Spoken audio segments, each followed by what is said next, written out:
नमस्कार, मैं हूं आपके साथ इश्तियाक अहमद और आप देख रहे हैं आर्य न्यूज। स्वागत है आपका उत्तर प्रदेश के खास बुलेटिन में। रुक करेंगे उत्तर प्रदेश की तमाम खबरों की तरफ।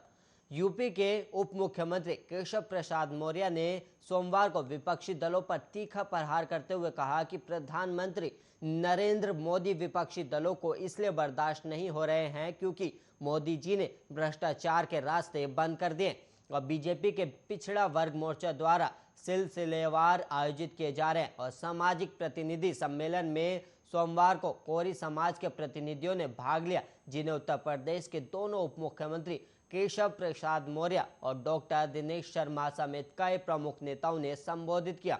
और सोमवार को लखनऊ के अलीगंज स्थित पंचायत भवन में आयोजित सामाजिक प्रतिनिधि सम्मेलन को संबोधित करते हुए केशव प्रसाद मौर्य ने कहा कि विपक्षी दलों को प्रधानमंत्री नरेंद्र मोदी और बीजेपी बर्दाश्त नहीं हो रहे क्योंकि मोदी जी ने भ्रष्टाचार के रास्ते बंद कर दिए और उन्होंने जनता का आह्वान किया।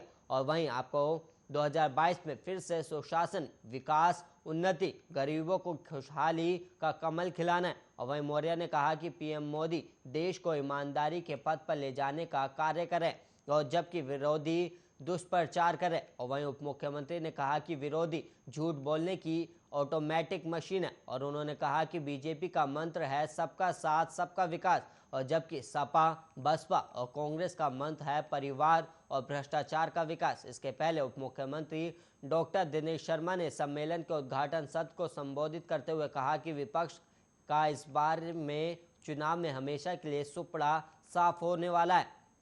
और वहीं विपक्ष पर जनता को बहकाने का आरोप लगाते हुए उन्होंने कहा कि विपक्षी दलों के लोग केवल झूठी अफवाह फैलाने का काम करते हैं और उन्होंने आरोप लगाया कि अंग्रेज बांटो और राज करो की नीति पर काम करते हैं और कांग्रेस ने भी इसी नीति के आधार पर शासन किया। और उन्होंने कहा कि पंजे ने देश को बहुत नुकसान पहुंचाया है।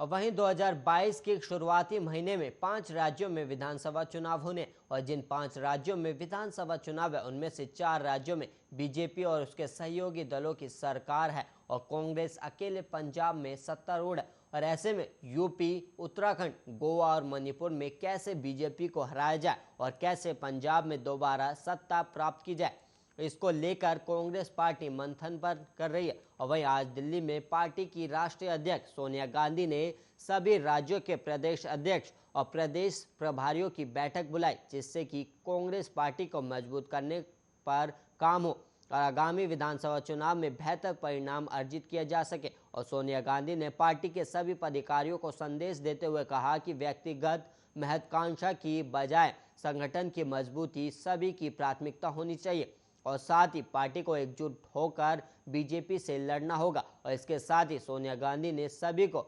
अनुशासन के साथ काम करने को भी कहा। और वहीं यूपी चुनाव में प्रियंका गांधी ने 40% टिकट महिलाओं को देने का वादा किया, जिसके बाद से पार्टी के अंदर महिलाओं को बढ़ावा देने की बात उठने लगी। और वहीं आज पार्टी की राष्ट्रीय अध्यक्ष सोनिया गांधी ने भी पदाधिकारियों से कहा कि महिलाओं को अवसर देना होगा जिससे वो राजनीति में बेहतर कर सके। और इसके साथ ही सोनिया गांधी ने बीजेपी की विचारधारा को पर्दाफाश करने का संदेश दिया। और इस बीच आज की बैठक में हिस्सा लेने दिल्ली पहुंचे उत्तराखंड कांग्रेस प्रदेश अध्यक्ष ने कहा कि बीजेपी ने दूसरे दल से लोगों को अपने पाले में लाने का खेल शुरू किया था और अब इस खेल का अंत हम करेंगे। और वहीं आपको बता दें कि उत्तराखंड में बीजेपी ने कांग्रेस के एक विधायक राजकुमार और 2 निर्दलीय विधायक को अपनी पार्टी में लाने का काम किया था, जिसके बाद कांग्रेस ने बीजेपी सरकार में कैबिनेट मंत्री यशपाल आर्य और उनके विधायक बेटे को अपने पार्टी में शामिल किया है।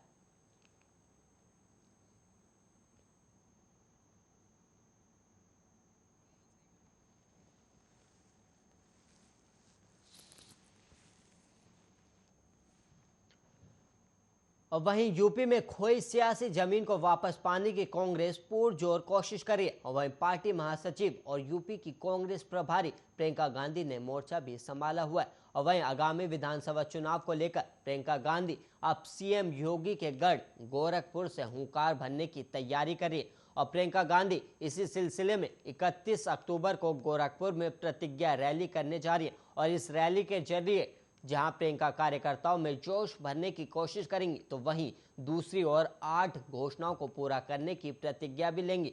और रामगढ़ ताल स्थित चंपा देवी पार्क में प्रतिज्ञा रैली में कांग्रेस की सरकार बनने पर अपनी प्रतिज्ञाओं को पूरा करने का विश्वास भी दिलाएंगे। और उनके दौरे के पहले गोरखपुर पहुंचे यूपी कांग्रेस के अध्यक्ष अजय कुमार लल्लू ने केंद्र और प्रदेश की बीजेपी सरकार पर निशाना साधा और लल्लू ने कहा कि ये घोषणाओं की सरकार है, ब्रांडिंग और पीआर एजेंसी के सीएम का मठ में जाना तय है। और एक सवाल के जवाब में उन्होंने कहा कि आपका कहना है कि योगी आदित्यनाथ का ये गढ़ है, हम ये मानते हैं कि ये गोरखपुर है और गोरखपुर मंडल है और हम रैली में लाखों की भीड़ चंपा देवी पार्क में जुटा रहे। और लल्लू ने कहा कि गोरखपुर में 9 विधानसभा सीटें हैं और इसमें यूपी और गोरखपुर में जितनी भी विधानसभा सीटें हैं उसमें 40% भागीदारी महिलाओं की सुनिश्चित करेंगे। और लल्लू ने आगे कहा कि प्रियंका गांधी पिछले 2 साल से लगातार संगठन की मजबूती, नौजवानों, किसानों, महिला सुरक्षा, कानून व्यवस्था के मुद्दे पर संघर्ष कर रही है और हमारे कार्यकर्ताओं ने 3 दिन से 3 महीने तक की जेल की यात्रा की है। और यूपी में इस समय बदलाव की आंधी है जिसका नाम प्रियंका गांधी है और वहीं यूपी में कांग्रेस सरकार बनाने जा रही है और कांग्रेस पार्टी जो कहती है वो करती है। और वहीं कांग्रेस किसानों की बात करती है। यूपीए की सरकार में हमने किसानों का 72,000 करोड़ माफ किया था।